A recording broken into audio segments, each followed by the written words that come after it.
Bismillahirrahmanirrahim. Assalamu alaikum, my dear students. We have started the diseases pertaining to our cardiovascular system. And last time we discussed about hypertension. Now we want to continue our discussion and we want to study the remaining 4 disorders of the cardiovascular system.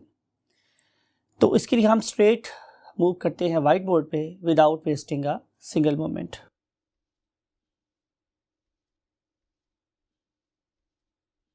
Hi my dear doctors, रब्बे ज़िदनी इल्मा, हमेशा आपसे कहता हूँ पढ़ा करें और अपनी कोशिशों के साथ, अपनी काविशों के साथ अल्लाह रब्बुल इज़्ज़त की जो रहमत है उसके भी तलबगार रहें। अपनी आँखों को, अपने दिमागों को, अपने कानों को खोल कर बैठें और कोशिश करें कि जो पॉइंट आपको बताया जा रहा है उससे आप अपनी हसीन यादों का एक हिस्सा बनाएं और उस याद से फिर वो मार्क्स स्कोर करें जो आपको अपनी मंजिल गेन करने में हेल्प करें। तो हम डिस्कस करेंगे आज सबसे पहला डिसऑर्डर जिसका नाम है हाइपरटेंशन एंड थ्रोम्बोसिस। हाइपरटेंशन को हम बहुत डिटेल से लास्ट टाइम डिस्कस कर चुके हैं और आज हम थ्रोम्बोसिस को बेसिकली अंडरस्टैंड करेंगे। तो हमने सबसे पहले as per the schedule of your book हमने क्या लिखा हुआ है, definition of the thrombus, right. आपको याद होगा कि हम लोगों ने ये बोला था कि आप लोगों की आर्टरीज में, आप लोगों की वेन्स में क्या डिपॉजिट हो सकता है, तो answer was basically cholesterol, right. अब अगर आप लोगों की ब्लड वेसल में एक्यूमुलेशन हो जाती है, एक्यूमुलेशन तो जमा हो जाना, अब तक ये वर्ड मैंने इतनी मरतबा यूज़ कर दिया है माय डियर स्टूडेंट्स, का कोई याद हो जाना चाहिए अब तक कि एक्यूमुलेशन ऑफ the cholesterol और मेरे पास क्या हो सकता है, fragment clot of the blood, fragment of the blood और clot of the blood, clot of the blood that can cause narrowing of blood vessel. And this narrowing of blood vessel can cause either a partly blockage, थोड़ी सी blockage हो सकती है आप लोगों के पास, और complete obstruction हो सकती है। मैं जान के ये वर्ड यूज़ कर रहा हूँ ताकि आप लोगों को इंग्लिश भी साथ इंप्रूव हो। ऑब्स्ट्रक्ट करना होता है रुकावट पैदा करना, तो कंप्लीट ऑब्स्ट्रक्शन, ठीक है, of the blood vessels is called as thrombus.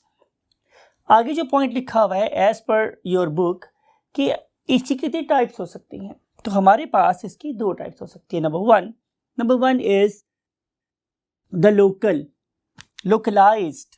Whenever we say और अटर द टर्म लोकलाइज्ड, इसका मतलब ये है कि उस पर्टिकुलर एम्बुलस का, उस सॉलिडिफाइंग मटेरियल का, लुक एट दिस इमेज, आपको नजर आ रहा है इस पर्टिकुलर इमेज में कि कैसे एक नॉर्मल ब्लड फ्लो के अंदर एक रुकावट पैदा हुई और फिर इसके साथ आके ब्लड के और फ्रेगमेंट्स ऐड होते रहे और यहाँ पे एक हीमाटोमा बन गया, एक क्लॉट बन गया, एक ऑब्स्ट्रक्शन बन गई मेरी ब्लड वेसल में और ये यहीं पे अटैच रही। अगर इस तरह की बात हो तो हम इसे लोकलाइज्ड थ्रोम्बोसिस का नाम देते हैं।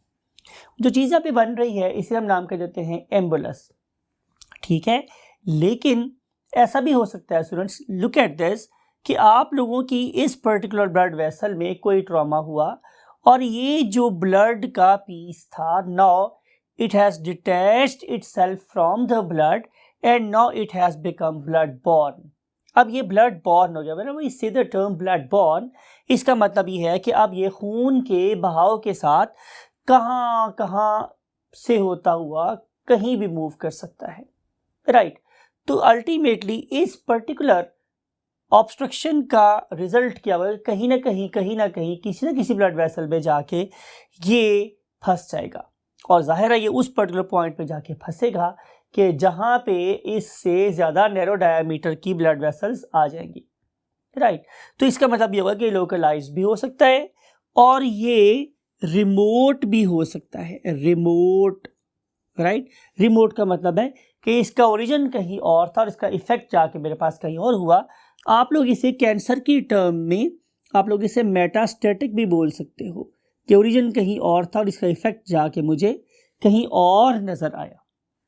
तो इस पर्टिकुलर चीज की जो मूवमेंट है उसे हम क्या बोलते हैं, थ्रोम्बोसिस। और जो पार्ट वहां पे बना, पीस वहां पे बना, उसका नाम क्या था, एम्बुलस। एम्बुलस आपको याद होगा, मैंने लास्ट लेक्चर में आप लोगों को प्रॉपर एम्बुलस और उसका रीजन एम्बुलेंस का रिलेट किया था आप लोगों के कि एम्बुलस क्या होता है और एम्बुलेंस के एक्चुअली मीनिंग क्या होते हैं।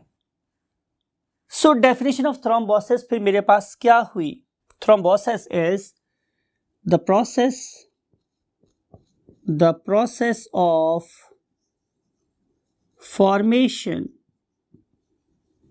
of a thrombus or an embolus or clot in blood vessel is called thrombosis. So what can be the consequences? Result हमारे पास क्या हो सकता है कि this particular clot or blockage it will retard का मतलब slow down, it will retard the blood supply or simply oxygen, ठीक है, to the respective tissue। जिस टिश्यू की भी बात हो रही है, जिस में भी एम्बुलेंस आके फंस गया है, उस पर्टिकुलर रेस्पेक्टिव टिश्यू को ऑक्सीजन की जो सप्लाई है वो क्या हो जाएगी स्टूडेंट्स, रिटार्ड हो जाएगी। It can cause what, a gradual death. Absolute death, जल्दी से डेथ भी हो सकती है, या वही बात है ग्रेजुअल डेथ भी हो सकती है। And this gradual unexpected accidental death is called as necrosis. तो यहाँ पे ये एक एक्सीडेंटल डेथ स्टार्ट हो जाएगी जिसे हम नेक्रोसिस का नाम देते हैं, राइट। एंड कॉमन सेंस कि जब नेक्रोसिस स्टार्ट होगी तो उसके आगे जाहिर है एक चेन रिएक्शन स्टार्ट हो जाएगा, डेथ के प्रोसेस को फर्दर क्विक कर देगा। इसकी मेरे पास कॉजेज क्या क्या हो सकती हैं, ऑल दो इसके हमारे पास बहुत सारी कॉजेज हैं, लेकिन जैसे मैं अक्सर बोलता हूँ कि मुझे हुक्म अज़ा ला इलाहा इल्लल्लाह, मुझे ज़्यादा आपकी बुक के अंदर ही कॉन्फाइन रहना है। तो उसके अंदर हमारी थ्रोम्बोस फॉर्मेशन की क्या क्या कॉजेज होती है। Number 1,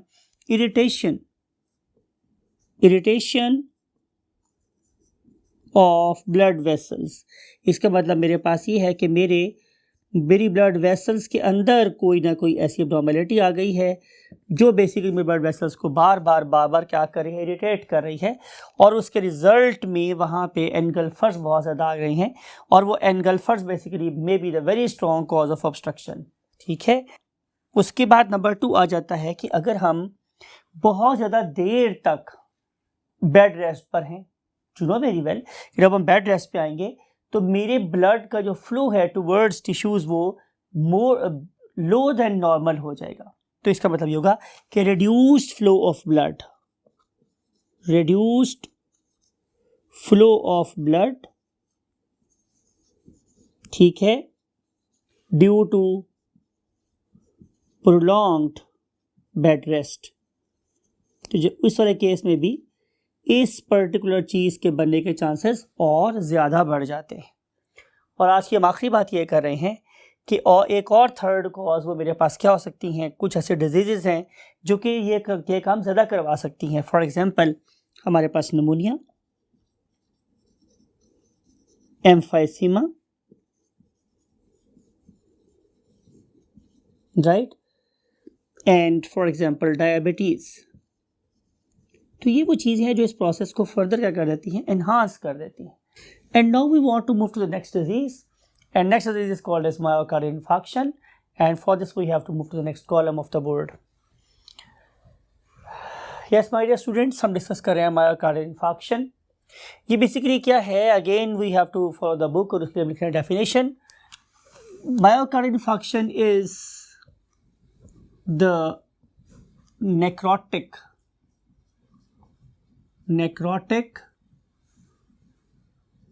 death of the tissues, death of myocardial tissue, myocardial tissues due to development of thrombus in coronary arteries।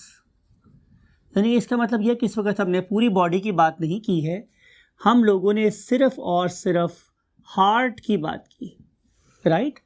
अब अगर आप लोगों के हार्ट में, हम इसे अंडरलाइन करते हैं, अगर आप लोगों के हार्ट के टिश्यू, राइट, मायोकार्डियल टिश्यू की नेक्रोटिक डेथ स्टार्ट हो गया, मीन्स जब वर्ड यूज होता है नेक्रोटिक डेथ, का मतलब ये है कि ये एक्सीडेंटल डेथ है, it is not a programmed death, it is not a apoptotic death, it is accidental death due to formation of thrombus. आपको पता है थ्रोम्बस में लास्ट टाइम पढ़ा है कि थ्रोम्बस क्या चीज़ है, राइट। तो जब भी आप लोगों की कोरोनरी आर्टरी में थ्रोम्बोसिस होगी तो उसके रिजल्ट में आप लोगों के हार्ट मसल को ऑक्सीजन सप्लाई कम हो जाएगी। That one institution, you know, मैंने लास्ट टाइम आपको बोला था कि that one institution is called as ischemia. So it is also the ischemic condition for the heart muscles, and when your heart muscles undergo ischemia, so they begin to die, and this particular death is a real cause of what? Heart attack or myocardial infarction, right? So आप simply कह सकते हैं कि ischemia of the heart muscles is called as what? Myocardial infarction or simply the heart attack, right? आगे हम देख रहे हैं इसकी कॉज मेरे पास क्या है, जैसे मैं एब्रिविएशन लिखा हुआ है आप लोगों के लिए कि very first cause is DCS, it means के डिस्रप्टिव, ठीक है। So very first cause is DCS, and when we use the term DCS, इसका मतलब ये है कि there is a disruption. Disrupt का मतलब उसमें ब्रेकेज आ गई है, कहीं पर डिस्ट्रप्ट होता है टूट जाना, ब्रेक हो जाना, of what? CS stands for control system. तो हम लिख रहे हैं डिसरप्टिव, राइट, कंट्रोल सिस्टम। और मेरा ख्याल है कि अब आप इतना पढ़ लिख गए हैं कि आपको इसको समझने में हल्के प्रॉब्लम नहीं होना चाहिए, बिकॉज कि व्हेन एवर वी से कंट्रोल सिस्टम, तो आप लोगों को इसके कंपोनेंट्स का बिल्कुल 100% पता है। इस कंट्रोल सिस्टम में आप लोगों के पास क्या क्या आ सकता है? ज़ाहिर है आप लोगों का नर्वस कंट्रोल आ सकता है, यू नो वेरी वेल कि हमारा heart is under control of brain. फिर इसके अलावा क्या हो सकता है स्टूडेंट्स के? There may be the problem in blood supply of SA node, there may be the problem in commissure nerves, there may be the problem with AV node, then there is problem with bundle of His, or there may be the problem of Purkinje or Purkinje fibers, ठीक है। तो इन सारी की सारी control system में अगर कहीं भी प्रॉब्लम आ जाती है तो डेफिनेटली आप लोगों के हार्ट की नेक्रोटिक डेथ हो सकती है। And then another very strong you can say causative agent of myocardial infarction is VF, and VF stands for ventricular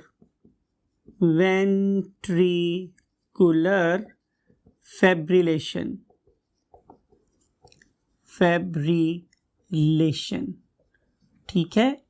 अब मैं जब वर्ड यूज़ करता हूँ फैब्रिलेशन, तो इसका मतलब होता है कि जैसे कोई चीज़ एब्रप्टली पंप करे या उसमें कोई रिदम नहीं रहा, या उसने खाम खा की, मैंने एक टर्म यूज़ की थी आप लोगों को याद होगा, मरमरिंग, बुड़बुड़ाना, मटरिंग स्टार्ट कर देना, ठीक है, मरमरिंग स्टार्ट कर देना, उसे हम क्या बोलते हैं? फैब्रिलेशन।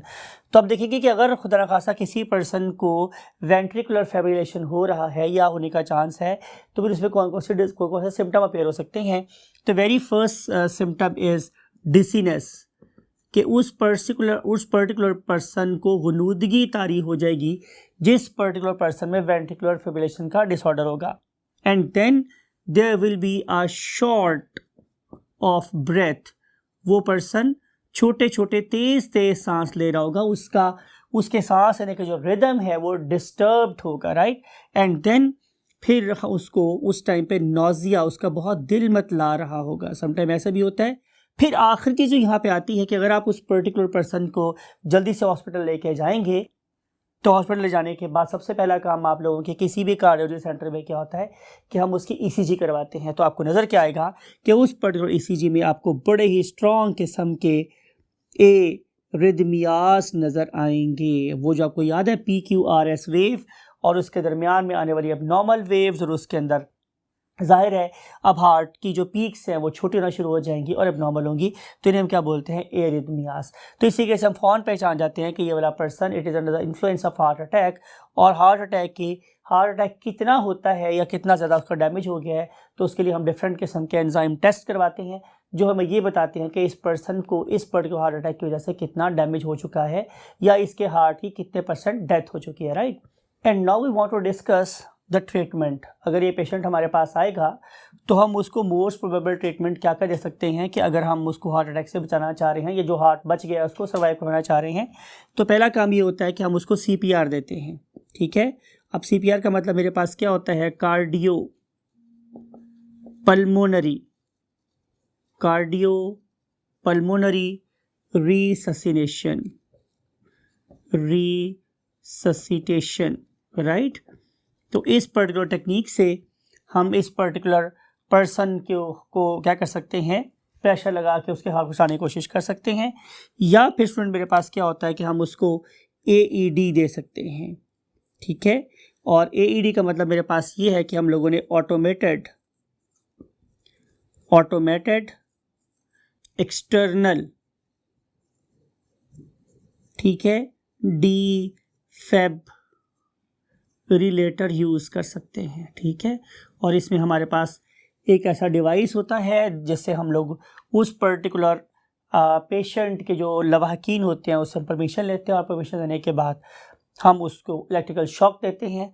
और अगर चांस हो तो ये ऐसे नोड और AV नोड दोबारा से ट्रिगर हो सकती हैं, इसका जो कंडक्शन में प्रॉब्लम आई थी वो प्रॉब्लम ठीक हो सकती है, और उसकी जो मैंने वर्ड यूज़ किया था आप लोगों को DSC, उससे कंट्रोल सिस्टम की रिजम्पशन हो सकती है और इस पर्सन की जान बच सकती है, राइट।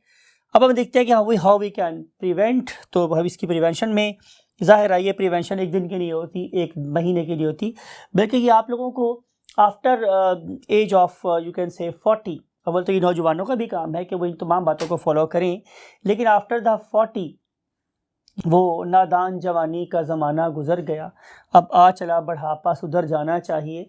तो जब 40 के बाद की स्टार्ट हो जाए तो फिर पर्टिकुलरली उन चीज़ों को जो आप अपनी यूथ में बड़े बेदर्दी से इस्तेमाल कर रहे हैं, फिर उसके यूजेज को वाइजली यूज़ करना चाहिए। फॉर एग्जांपल हम क्या क्या कर सकते हैं। नंबर 1 कि आप एक बिग क्रॉस लगा दें आफ्टर 40s। अगर पर्टिकुलरली आपकी लाइफस्टाइल कैसे सेडेटिव, किस पे क्रॉस लगाएंगे आप लोग, फैटी फूड पे। तो अगर आप फैटी फूड नहीं खाओगे तो डेफिनेटली आप अपनी आर्टरीज़ में इस पर्टिकुलर पॉजिटिव एजेंट के एक्यूमुलेट होने का चांस कम कर दोगे, राइट। फिर इस चीज़ का चांस भी कम कर दोगे कि वो वाली ब्लड वेसल जिन्हें हम लोग ऐसे नोड का सप्लायर बोलते हैं, AV नोड का सप्लायर बोलते हैं, उनके अंदर क्लॉट जमने का चांस भी काफ़ी कम हो जाएगा, ठीक है। एंड देन जो एक और बड़ी इंपॉर्टेंट प्रॉब्लम हमारी, पहले तो ये अमेरिका की प्रॉब्लम थी, लेकिन हमारे यहाँ पे भी बहुत ज़्यादा तेज़ी से बढ़ रही है, और वो क्या है, ओबेसिटी। हम ओबेसिटी में हम लोग अपने वेट को बिल्कुल कंसिडर नहीं कर रहे। तो हम कहना ये चाह रहे हैं कि मेंटेन बॉडी वेट। अगर आप लोग अपनी बॉडी के वेट को मेंटेन रखेंगे तो इसके रिज़ल्ट में भी आप लोगों की आप ज़ाहिर एक्सरसाइज करेंगे, तो एक्सरसाइज करने का जो सबसे अच्छा इफेक्टिव होता है स्टूडेंट्स कि आप लोगों की बॉडी में HDL का लेवल बढ़ जाता है और LDL का लेवल कम हो जाता है। आपको याद होगा मैंने बताया था कि जब मैं HDL की बात करता हूँ तो इसका मतलब ये है कि ये एक गुड फैट है, और जब मैं LDL की बात करता हूँ इसका मतलब है बैड फैट है। जब आप वॉक करते हो, एक्सरसाइज करते हो ऑन डेली बेसिस, थोड़ी सी करें लेकिन रोज़ करें, तो उसके रिजल्ट में आप लोगों का वेट भी मेंटेन रहेगा, और नंबर 2 आप लोगों की बॉडी में LDL की कॉन्सेंट्रेशन डिक्रीज़ हो जाएगी, LDL की कॉन्सेंट्रेशन डिक्रीज़ हो जाएगी और HDL की कॉन्सेंट्रेशन बढ़ जाएगी। और जब HDL की कॉन्सेंट्रेशन बढ़ेगी इट मीन्स कि now you should be very much happy, you are definitely preventing yourself from the myocardial infarctions, right. And next thing is control of the blood pressure. Control your blood pressure. एक बात जो आपको मैंने यहाँ पे बड़े stress दे के बतानी है कि पहली बात तो ये है कि आप अपने ब्लड प्रेशर को फिजिकली कंट्रोल करें, एक्सरसाइज से, वॉक के थ्रू कंट्रोल करें, लेकिन खुदा न खास्ता आप लोगों का blood pressure on the genetic basis of genetic disposition, यानी कि ऐसा भी होता है कि बाद पेरेंट्स में आपको नस्ल दर नस्ल की ब्लड प्रेशर की प्रॉब्लम चल रही होती है। अगर इस तरह वाला केस होगा तो फिर आप लोगों को सिर्फ और सिर्फ एक्सरसाइज ये काम नहीं करवा सकती। आप नमक भी नहीं खा रहे हैं फिर भी ब्लड प्रेशर बढ़ रहा है, आपने फैटी फूड नहीं खाई तभी ब्लड प्रेशर बढ़ रहा है, तो उसमें जेनेटिक प्री डिस्पोजिशन भी रोल प्ले कर रही होती है। तो उस टाइम पे आप लोग क्या करेंगे, यू शुड टेक मेडिसिन। ये मत समझें कि आप मेडिसिन के बगैर कंट्रोल नहीं हो रहा तो आप उसे खुद से कंट्रोल कर सकते हैं, इट इज़ नॉट पॉसिबल। तो फिर आपने चैंपियन नहीं बनना है, आपने आम टोटकों के पीछे नहीं जाना है। You have to take the medicine because the medicine is definitely a research based thing. मुमकिन है कि वो सोडियम की वजह से हो रहा हो, मुमकिन है वो कैल्शियम की वजह से हो रहा हो, राइट, या फिर मुमकिन है कि वो एडिनल एक्टिविटी की वजह से ऐसा हो रहा हो कि आपका ब्लड प्रेशर बढ़ रहा है। तो उस सारे केसेस में आपको खुद से कंसिडर नहीं करना है, खुद से अपने डॉक्टर नहीं बन रहा है। जिन लोगों ने पूरी ज़िंदगी इसमें गुजार दी है आपने उनके पास जाना है, उनसे रहनुमाई लेनी है। और अगर मेडिसिन की ज़रूरत है तो आपने मेडिसिन बिला नागा खानी है, रोज़ खानी है, राइट, बिकॉज अगर जब आप मिस करते हैं तो फिर आपका ब्लड प्रेशर शूट होने का चांस बहुत ज़्यादा हो जाता है। So never play with your life. ज़िंदगी आपको एक दफ़ा मिलनी है। अगर आप लोगों के ब्लड प्रेशर में एबनॉर्मेलिटी आ रही है तो do consider it very seriously and go to some expert, never to the quack, right. तो ये है, हम आप लोगों का ब्लड प्रेशर हमेशा कंट्रोल में रहना चाहिए। और उसके बाद जो हमारी चीज़ है, you must do some sort of exercise. और अगर आप कांस्टेंट एक्सरसाइज कर रही हैं तो इसके पॉजिटिव इफ़ेक्ट्स मैंने आप लोगों को ऑलरेडी बता दिए हैं। और एक बात जो हमेशा अल्लाह का शुक्र है कि हम मुस्लिम्स नहीं कर रहे हैं, वो क्या है कि आप अल्कोहल नहीं पी रहे हैं, तो डेफिनेटली डोंट टेक अल्कोहल। अब तो वैसे ही मुसलमान है अल्हम्दुलिल्लाह, और अगर हम मुसलमान हो के भी ये काम कर रहे हैं तो फिर ज़्यादा सोचने वाली बात है। और अल्कोहल के अलावा जो चीज़ आपको नहीं पीनी चाहिए, जो हमारे सोसाइटी का एक बहुत बड़ा नासूर बन के हमें मिल रहा है और बढ़ता जा रहा है हमारी जनरेशन में, दैट इज़ अ स्मोक। तो if you want to avoid my chances of myocardial infarction तो यू मस्ट नॉट स्मोक। तो मैंने इन सब चीज़ों के साथ बहुत बड़े बड़े क्रॉसेस लगाए हैं सो दैट कि आप शायद कि उतर जाए तेरे दिल में मेरी बात और आप अपनी ज़िंदगी के पूरा जो टाइम है वो गुजार सकते हो। So let's move to the next disorder that is called as a stroke, और देखते हैं उसके बारे में हमें क्या क्या स्टडी करना है। और स्ट्रोक मेरे पास स्टूडेंट्स क्या है कि आपको याद होगा कि हमने अब तक जितनी बातें की हैं वो सारी की सारी हार्ट के बारे में की हैं, लेकिन जब मैं बात करता हूँ स्ट्रोक की तो आपको याद होगा कि मैंने आपसे 2 स्ट्रोक्स के बारे में बात की थी। एक क्या था, कार्डियक स्ट्रोक, और एक बोला था कौन सा स्ट्रोक, सेरिब्रल स्ट्रोक। और यहाँ पे जो बात हम कर रहे हैं वो पर्टिकुलरली मेरे ब्रेन के बारे में है, तो लिहाजा मैं इसे क्या नाम दे रहा हूँ, सेरिब्रल स्ट्रोक। आपको पता है कि cerebellum is part of the brain, तो it is basically cerebral stroke. और इसका मेरे पास यही है कि death of the tissues of the brain, death of the tissues of the brain. और वही बात है, कॉज क्या है, due to blockage of supply of oxygen, ठीक है। And definitely it can cause, what can be its cause, जाहिर है एनी एम्बुलस, कोई भी इसमें थ्रोम्बस इसमें डेफिनेटली हो गया है, या फिर हमारे पास क्या हो गई है, बर्स्टिंग हो गई है। बर्स्ट होता है फट जाना, तो बर्स्टिंग हो गई है किस चीज़ की, ऑफ द सेरिब्रल वेसल्स। तो इसके रिजल्ट में आपको पता है कि अगर थ्रोम्बस बन गया है या जो हमारी सेरिब्रल ब्लड वेसल है उसकी अगर बर्स्टिंग हो गई है तो उसके रिजल्ट में there will be no supply of oxygen. तो मेरे पास कोई सप्लाई नहीं होगी ऑक्सीजन की, तो इसका रिज़ल्ट आपको पता ही है, नेक्रोसिस।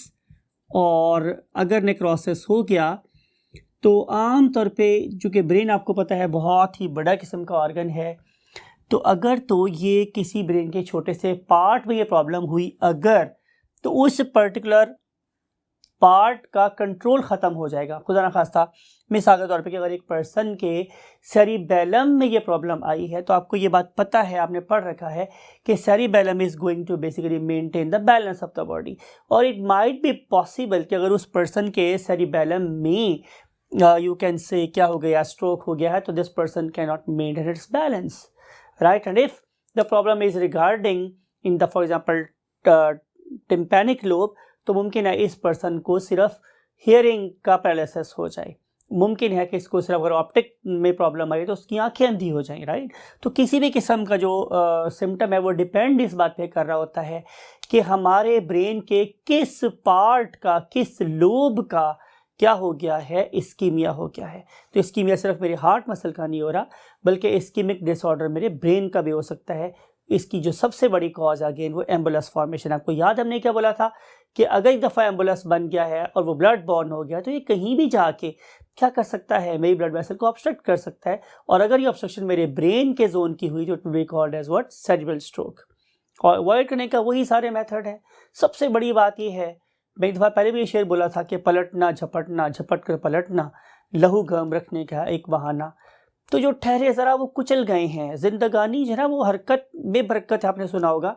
तो डोंट पास अ सेडेटिव lifestyle if you want to live what healthy life. तो you must do exercise, you must walk, you must eat healthy food, you must eat, you can say, omega-3 rich food, and you must obtain most of your lipids from the plant kingdom and very less from the animal kingdom, right? So अब हम चल रहे हैं next disorder की तरफ, and that very disorder is called as what, the hemorrhage. Hemorrhage मेरे पास क्या है, यू नो वेरी वेल कि it is a bursting, it is nothing other than the bursting of, ये फट जाती है, bursting of what, cerebral blood vessels. तो जब भी सेरिब्रल ब्लड वेसल्स फट जाएंगी तो हम बोलेंगे कि हमें क्या हो गया है, हेमरेज हो गया। इसे आम जुबान में हम लोग नस फटने का नाम भी देते हैं कि जो नस है ब्रेन की वो फट गई। नस का फटना क्या कहलाता है, ब्रेन हेमरेज। अब जो हेमरेज है ये दो तरह का हो सकता है, उनमें से एक को हम बोलते हैं कंसील्ड हेमरेज और एक को हम बोलते हैं रिवील्ड हेमरेज। और व्हेन एवर वी से कंसील्ड हेमरेज, इसका मतलब है कि ब्लड हमारे ब्रेन की ऐसी ब्लड वेसल फटी कि जिससे ब्लड मेरे ब्रेन के वेंट्रिकल्स के अंदर फैल गया। वेंट्रिकल खाली स्पेसेस थी हमारे पास, ठीक है। अगर वो मेरे ब्रेन के अंदर वाले हिस्सों में चला गया और उसका ब्लड बाहर नहीं निकला तो मैं इसे कंसील्ड हेमरेज बोलता हूँ। लेकिन अगर आप लकी हैं और कोई ऐसी ब्लड वेसल फटती है, मैं बोल रहा हूँ कि अगर आप लकी हैं और कोई आपकी ऐसी ब्लड वेसल फट रही है कि जिसकी वजह से ब्लड आपके नोज़ के थ्रू या आपके कानों के थ्रू या आइज़ के थ्रू बाहर निकल गया है, तो उस टाइम पे ये समझ लें कि it is something like a pressure cooker था, उससे प्रेशर बहुत ज़्यादा बढ़ा और सेफ्टी वेल्व ऑन हुआ, एक्सेसिव ब्लड बाहर से बहा और आप बच गए। उस वाले केसेस में आप लोग बच सकते हैं। लेकिन अगर ये हेमरेज कंसील्ड हुआ और ब्लड आपके ब्रेन के वेंट्रिकल्स के अंदर तक चला गया तो फिर बचने का चांस ऑलमोस्ट 0% हो जाता है, राइट। तो अकरेंस, जैसे मैंने बोला कि इसकी जो अकरेंस है वो आमतौर पे कहाँ होगी, जाहिर है इन द ब्रेन, ये ब्रेन के अंदर होगी, ठीक है। और ये जैसे मैंने बोला कि वो एक्सटर्नल कोई ब्लड वेसल भी फट सकती है और इंटरनल भी, और अगर इंटरनल हुआ तो कंसील्ड होगी और अगर बाहर वाला हुआ तो ये रिवील्ड हेमरेज कहलाएगा, ठीक है। इसी कॉजेज़ अगेन वही बात है, इसकी सबसे बड़ी कॉज है वो मेरे पास हाइपर कोलेस्ट्रीमिया है, हाइपर कोलेस्ट्रीमिया है। और इसके अलावा जो इसकी सबसे बड़ी दुश्मन है वो एक बहुत ही स्ट्रॉन्ग साइलेंट किलर है, and we name it as what, hypertension, ठीक है। और हाइपरटेंशन का आम जुबान में मतलब क्या होता है कि इसको ब्लड प्रेशर की बीमारी है, ठीक है। तो इस लिहाज से ब्लड प्रेशर को मेंटेन रखना बहुत ज़रूरी है। और जहाँ तक बात है इसके सिम्टम की, तो सिम्टम में सबसे पहली बात तो यही है कि this person will become dizzy initially, this person will become dizzy and then this person will become unconscious. और ऐसा भी हो सकता है कि इस पर्सन के अंदर फिर क्या हो जाए, ये पर्सन खुदा न खास्ता किसी कोमा में चला जाए और this coma may turn into a full stop, means into a death. तो यही बस इसके सिम्टम्स हैं कि ये पर्सन ऐसे अनकॉन्शियस हो जाएगा, डिजीनेस हो जाएगी उसके अंदर। और इसके लिए अगेन जैसे मैं एक ही वर्ड यूज़ करूँगा कि prevention is better than cure. शायद इस पर्टिकुलर डिजीज़ जिसे हम हेमरेज बोलते हैं इसका क्योर तो है ही कोई नहीं, और प्रिवेंशन वही सारी की सारी हैं कि जो मायोकार्डियल इन्फार्क्शन की है। अगर आप हेल्दी एक्टिव लाइफ पास करेंगे तो you will enjoy your life, you will enjoy every blessing of the life. और अगर आप लोगों ने सुस्ती का मुजाहरा किया, आप लोग सुस्त रहे, तो फिर ना आप अपनी पूरी ज़िंदगी जिएंगे और ना आप अच्छी क्वालिटी जिएंगे और ना ही आप तमाम नेमतों से लुत्फ़अंदोज़ होंगे। अल्लाह ताला आपको तमाम नेमतें अपनी आखिरी अयाम तक अता करता रहे और आप अपनी बेस्ट हेल्थ में ज़िंदगी गुजारें। आपको अल्लाह ताला इस काबिल करे कि आपके अंदर इतनी ड्राइव और मोटिवेशन पैदा हो कि आपने अपनी ज़िंदगी में एक्सरसाइज को अपना मामूल बनाना है, आपने HDL को इंक्रीज़ करना है, LDL को आपने कम करना है, तो डेफिनेटली आप बहुत लंबा जिएंगे और बहुत अच्छा जिएंगे। इन तमाम विशेस के साथ और इस दुआ के साथ, इस नसीहत के साथ अपने वालिदैन का बहुत ख्याल रखिएगा। जब दुआ करें हमारे लिए भी दुआ कीजिएगा। आई वॉन्ट टू से अस्सलाम वालेकुम to my dear students and God bless you.